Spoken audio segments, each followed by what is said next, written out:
নিম্ন মধ্যবিত্ত অভাবের সংসারে প্রত্যেক মাসে মাত্র ৩,০০০ টাকা ইনভেস্ট করে লাখ লাখ টাকা সঞ্চয় করার দারুণ দারুণ কিছু টিপস আজকের ভিডিওতে শেয়ার করব। আই হোপ ভিডিওটি সবার কাছে অনেক বেশি ভালো লাগবে। ভালো লাগলে পুরো ভিডিও দেখার অনুরোধ রইল। আর ভিডিও শুরুতে অবশ্যই একটি লাইক দিয়ে নেবেন। হ্যালো এভরিওয়ান, আসসালামু আলাইকুম। কেমন আছেন সবাই? আই হোপ সবাই খুব ভালো আছেন আর সুস্থ আছেন। আমরাও আলহামদুলিল্লাহ খুব ভালো আছি। আমার নতুন একটি ভিডিওতে সবাইকে ওয়েলকাম করছি। যাই হোক, আমার ছেলের যেহেতু স্কুল থাকে সকালবেলা অনেকটা ঝামেলার মধ্যে থাকতে হয়। সকালে টিফিন রেডি করে দেওয়া, তার সাথে রান্না করা, অনেক ঝামেলা থাকে। তো আমি সব সময় চেষ্টা করি একটু হলেও কাজগুলো এগিয়ে রাখার। তো এই যে এখন কিন্তু এটা রাত্রেবেলা আমি এই কাজগুলো করে রাখছিলাম, তাহলে কিন্তু সকালবেলাটা আমার খুব একটা ঝামেলা হয় না রান্না করতে। তো আমি সমস্ত কিছুই সুন্দর করে রেডি করে নিয়ে রেখে দেবো। আজকে আমাদের রান্না করতে কিন্তু প্রত্যেকটা দিনই দরকার হয় পেঁয়াজ, আদা, রসুন, লঙ্কা, এগুলো কিন্তু প্রত্যেকটা দিন দরকার হয়। তো সেজন্য একদিন কষ্ট করে যদি একটু রেডি করে রাখা যায় তাহলে কিন্তু অনেক বেশি আরামে থাকা যায় পরের দিনগুলোতে। তো সেজন্যই কিন্তু আমি বেশিরভাগ এগুলো এইভাবে রেডি করে রাখি। যদিও সবসময় ভিডিওতে শেয়ার করা সম্ভব হয় না, তবে আমি কিন্তু এভাবেই রেখে দিই।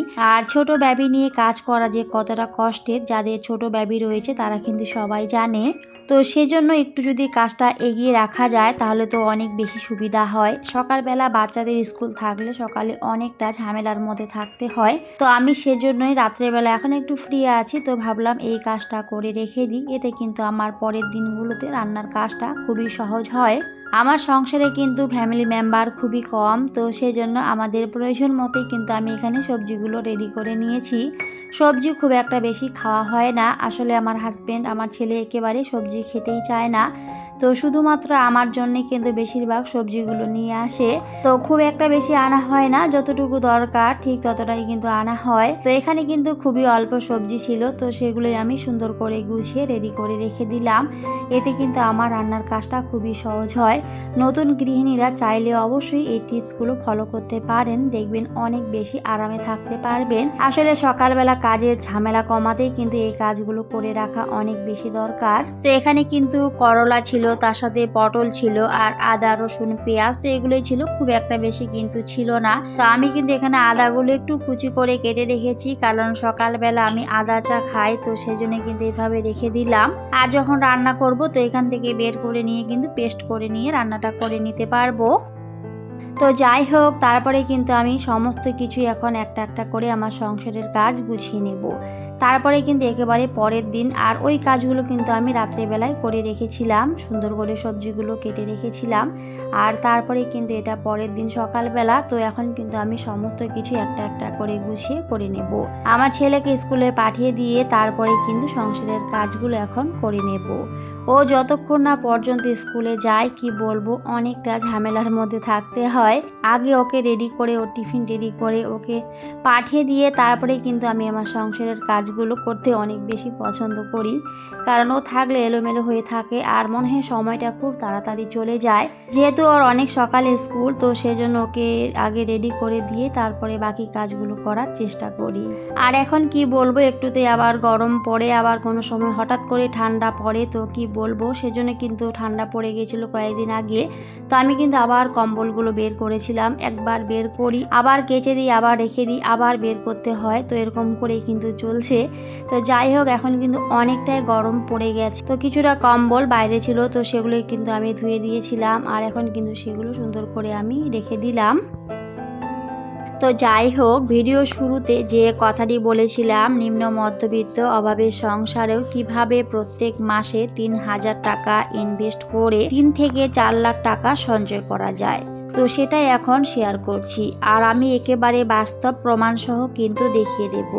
মানুষ চাইলে সবই পারে, তবে সেটার জন্য আপনার অনেক বেশি ধৈর্য শক্তি থাকতে হবে, আর অবশ্যই আপনাকে পরিশ্রম করতে হবে। জীবনে ভালো থাকতে গেলে অবশ্যই আপনাকে অনেক বেশি পরিশ্রম করতে হবে। বিশেষ করে টাকা সঞ্চয় করতে গেলে আপনার বুদ্ধি থাকা অনেক বেশি দরকার, তার সাথে অনেক বেশি পরিশ্রমী হতে হবে। পরিশ্রম না করলে আপনি কোনো কাজে কখনোই সফলতা পাবেন পারবেন না, আর এটাই কিন্তু বাস্তব সত্যি। একটা সংসার চালাতে গেলে কিন্তু প্রচুর খরচ হয়। এখন কিন্তু দিন দিন প্রত্যেকটা জিনিসের দাম প্রচুর পরিমাণে বেড়ে গেছে, আমরা কিন্তু সবাই জানি। তো এভাবে এত জিনিসপত্রের দাম বাড়াতেও কিভাবে আমরা টাকা সঞ্চয় করব? টাকা তো সঞ্চয় করা সম্ভব নয়, এতে কিন্তু আবার আমাদের সংসারের খরচটা আরও অনেকটাই বেশি লেগে যায়। তো ওই যে বললাম, আমাদের সবার আগে কিন্তু একটা সংসারকে অবশ্যই বুদ্ধি দিয়ে চালাতে হবে, হিসেব করে প্রত্যেকটা জিনিসকেই কিন্তু চালাতে হবে। অনেক কিছু জিনিস আমাদের স্যাক্রিফাইস করতে হবে, জীবনে চাহিদা অনেক কম রাখতে হবে। সেই চাহিদাগুলো মেটাতে মেটাতে আপনার টাকা শেষ হয়ে যাবে, তখন কিন্তু কখনোই আপনি চাইলে সেখান থেকে টাকা জমাতে পারবেন না বা সঞ্চয় করতে পারবেন না। তো সবার আগে জীবনের অনেক শখ আহ্লাদ, যেগুলো বাড়তি শখ আহ্লাদ থাকে, সেগুলো কিন্তু আমাদের বাদ দিতে হবে জীবন থেকে। আর এই বাদ দেওয়া চাহিদাগুলো একটা সময় আপনি অবশ্যই পূরণ করতে পারবেন, যদি এখন একটু কষ্ট করেন। কারণ কষ্টের ফল কখনই বৃথা যায় না, কষ্টের ফল অবশ্যই একটা সময় অনেক বেশি মিষ্টি হয়, আর এটাই কিন্তু সত্যি। তো এই যে দেখতে পাচ্ছেন, এই মেসেজগুলো কিন্তু আমার প্রত্যেকটা দিনই আসে। তো আমি প্রত্যেক দিন এখানে 100 টাকা করে কিন্তু জমা করি। তো আমি একটা বই করেছি, প্রত্যেক দিন আমি এখানে 100 টাকা করে জমা করি। প্রত্যেক মাসে কিন্তু এখানে আমি 3000 টাকা জমাতে পারি। তো প্রত্যেক মাসে কিন্তু আমি এভাবে 3000 টাকা এখানে জমিয়ে তারপরে কিন্তু একটা সময় অনেক টাকা এখান থেকে আমি পেয়ে যাব। তো এই যে প্রত্যেক মাসে 3000 টাকা করে জমিয়ে কিন্তু এখানে আমি এক বছরে 36,000 টাকা জমাতে পারবো। আবার সেখান থেকেও কিন্তু কিছুটা বাড়তি টাকা থাকবে, ছাড় থাকবে, প্রত্যেকটা ক্ষেত্রেই তো সেরকমই হয়।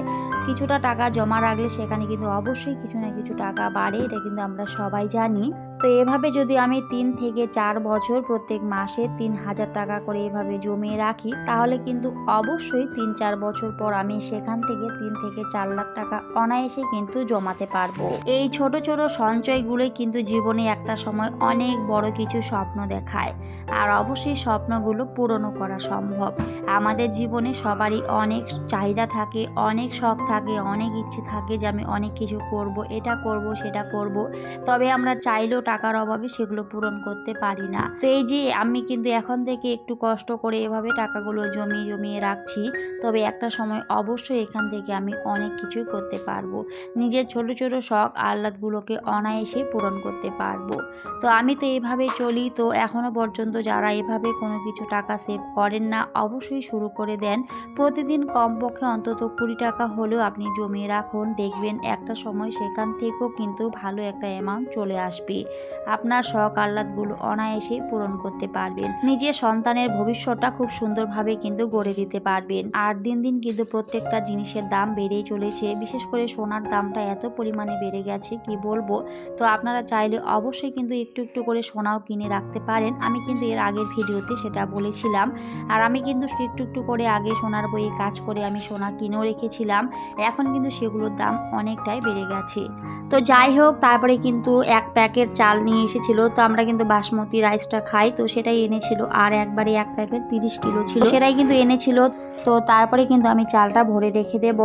আর আমার মেয়ে কিন্তু ওখানে খেলা করছিল, ওর দাদার সমস্ত বইপত্র কি বলবো একেবারে এলোমেলো করে রেখে দিয়েছিল। ওকে নিয়ে যে আমি কিভাবে কাজগুলো করি কি বলবো, অনেক বেশি দুষ্টুমি করে। সবাই আমার সোনা পাখিদের জন্য অনেক অনেক দোয়া করবেন, আমার ছেলের জন্য দোয়া করবেন, আমার মেয়ের জন্য দোয়া করবেন, যেন ভালো থাকে, সুস্থ থাকে, কারণ সুস্থ থাকাটা অনেক বেশি দরকার। আর এইভাবে একবারে চালের প্যাকেট নিয়ে আসাতে কিন্তু আমাদের টাকাটা অনেকটাই সেভ হয়, কারণ খুচরো জিনিস কিনতে গেলে সেখানে টাকাটা অনেকটাই বেশি লাগে। আর এইভাবে একবারে নিয়ে আসলে কিন্তু পাইকারি দোকান থেকে টাকাটা অনেকটাই কিন্তু কম লাগে। তো আমি কিন্তু সবসময় আমার সংসারে এভাবে মাসিক বাজার করার চেষ্টা করি। যদিও এই 30 কিলো চাল আমাদের 1 মাসেরও আরও বেশি হয়ে যাবে, কারণ আমরা কিন্তু রাত্রে রুটি খাই, তো শুধুমাত্র আমি 1 টাইম ভাত রান্না করি। তো সেজন্য কিন্তু সেখানে অনেক দিনই আমাদের চলে যাবে। আর খুচরো জিনিস কিন্তু খুব একটা বেশি বরকত দেয় না, তো সব সময় আমি সেভাবে কিন্তু চলার চেষ্টা করি, একবারে অনেকগুলি নিয়ে আসি, এতে কিন্তু একটু হলেও আমি টাকা সেভ করতে পারি। আর আমার মতে সবারই অবশ্যই একটু বুদ্ধি করে একটা সংসারে চলা উচিত। তো একটা সংসারে চলতে গেলে আমাদের চারপাশে কিন্তু বুদ্ধি খাটাতে হবে, হিসেব করে চলতে হবে, চারপাশেই কিন্তু খেয়াল করতে হবে কিভাবে চললে সংসারের আয় উন্নতি করতে পারবো, কিভাবে টাকা ইনভেস্ট করে আমরা অনেক টাকা জমাতে পারবো, সেই বিষয়গুলো কিন্তু আমাদেরকে ভাবতে হবে। তো সেজন্য কিন্তু আমি আমার সংসারে সব সময় সময় সেভাবেই চলার চেষ্টা করি। কিভাবে চললে আমি একটু হলেও টাকা সেভ করতে পারবো, ভবিষ্যতের সন্তানদের জন্য কিছু না কিছু করতে পারবো, সেভাবেই কিন্তু আমি আমার সংসারে চলার চেষ্টা করি। আমার সংসারে আজকে যা কিছু রয়েছে সবটাই কিন্তু আমার ভালোবাসা, বুদ্ধি আর পরিশ্রম দিয়ে গড়া। আগে হয়তো সেরকম কোনো কিছুই ছিল না, আসলে বুদ্ধি দিয়ে চললে অবশ্যই সব কিছুই করা সম্ভব। তো সবার আগে আপনাকে অনেক বেশি পরিশ্রম করতে হবে, আমি কিন্তু বারবার বলছি, কারণ প্রত্যেক মাসে 3,000 টাকা করে জমানো এতটাও সহজ নয়। সেটার জন্য কিন্তু অনেক বেশি কষ্ট করতে হয়, পরিশ্রম করতে হয়। আমার হাজবেন্ড অনেক পরিশ্রমী একজন মানুষ, অনেক পরিশ্রম করে। আমিও কিন্তু কাজ করি, আমিও সবসময় চেষ্টা করি অল্প অল্প করে টাকা জমিয়ে রাখার। তো আমরা হাজবেন্ড ওয়াইফ দুইজনে কিন্তু এইভাবেই আমাদের সংসারে চলার চেষ্টা করি, আর সেগুলোই ভিডিওতে শেয়ার করি। এর বাইরে কিন্তু কোনো কিছুই বলি না বা দেখাই না। আমি কিন্তু প্রমাণ সহ সেখানে দেখিয়ে দিলাম যে আমার কত হাজার টাকা সেখানে জমা হয়েছে। তো ওখানে কিন্তু আমার 17,000 টাকা অলরেডি জমা হয়ে গেছে।